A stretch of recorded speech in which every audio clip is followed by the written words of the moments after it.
discuss the issue in this case. Based on the fact explained earlier, the issue are whether Azman, Hafiz and Rahman, as director of Motorsport Berhad, can be held personally liable for the companies that own to Garage Motor Berhad, and whether they are liable for declare the dividend when the company was insolvent. That's all. Next is a law part. Under Section 20 of the Companies Act 2016, a company is a legal person separate and distinct from its shareholders and directors. This principle, known as a veil of incorporation, means that the company itself bears responsibilities for its rights and liabilities. The leading authority is Solomon versus Solomon and Co. 1897, where the House of Lords held that once a company is properly incorporated, it acquires an independent legal personality, even if it is controlled by a single individual. As a result, directors are generally protected from personal liability for corporate debts, and creditors must look to the company's assets rather than the personal assets of those who manage it. However, this protection is not absolute and is subject to a statutory exception under the Companies Act 2016. Under Section 539, Paragraph 3, whereas a company's business is carried on with intent to defraud creditors or in a reckless manner, the court may declare that directors are personally liable for companies' debts. Reckless trading occurs when directors continue to incur liabilities despite knowing or having a reason to know that the company has no reasonable prospect of paying them. As illustration, in Ray William C. Lettsborough, 1932. In addition, Section 131 and 132 impose personal liability on directors who authorize unlawful dividends, as dividends may only be paid out of profit and when the company is solvent. Directors who breach this duty must repay the amount distributed, as support in Barstow versus Queen's Mod House PLC 2001. Next, I will pass to Shuhada. Apart from statutory provisions, courts may also lift the corporate veil through judicial exception. This occurs where a company is used as a vehicle for fraud or improper conduct, or where it operates merely as a sham or facade concealing the true facts. In Clifford Motor Company versus Home 1933, the court disregarded the company's separate personality because it was formed to evade a legal obligation. Similarly, in Jones versus Lippmann 1962, a company was used to avoid a contractual duty, and the veil was lifted to prevent injustice.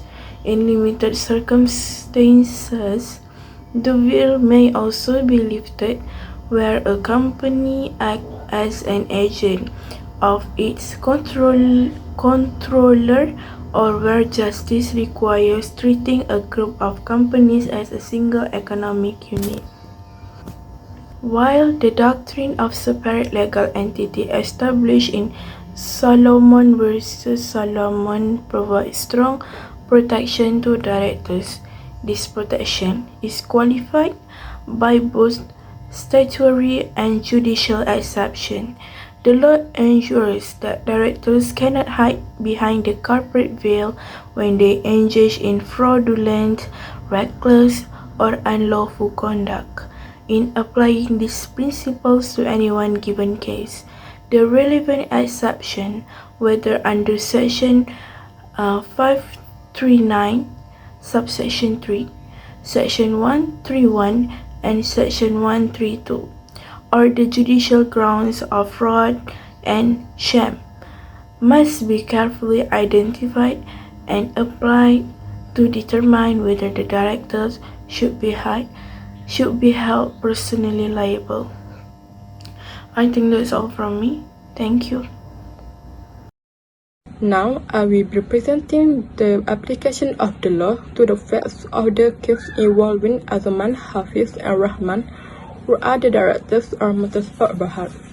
In principle, a company has a separate legal personality from its directors and shareholders, as established in Salomon vs. A. Salomon and Company Limited, and therefore, the directors of Motorsport Berhad would ordinarily not be personally liable for the company debts. However, this principle is subject to statutory and judicial exceptions, where the court may lead the corporate well.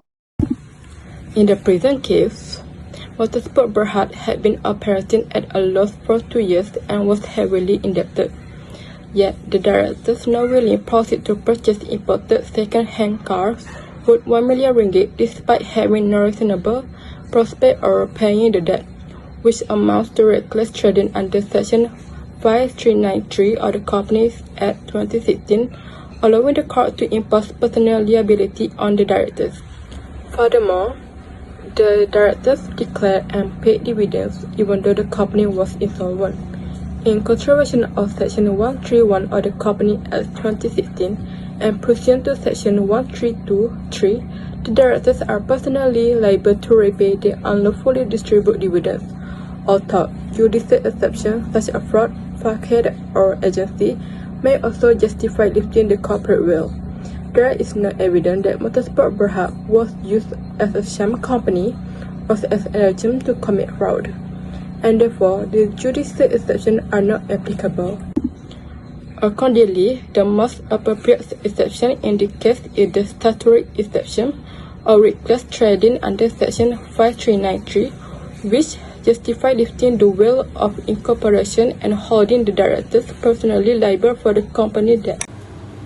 So, for the conclusion, although the principle of separate legal personality generally protect director from personal liability, Azman, Hafiz, and Rahman fall within the statutory exception. They can be held personally liable for the company's debt to Garage Motor BHD under Section 539 subsection 3 of the Companies Act 2016 due to reckless trading. They are also personally liable for the unlawful payment dividend under Section 131 and 132 subsection 3 of the Companies Act 2016. Accordingly, the liquidator's action against the director for both the company's debt and repayment for dividend is legally justified.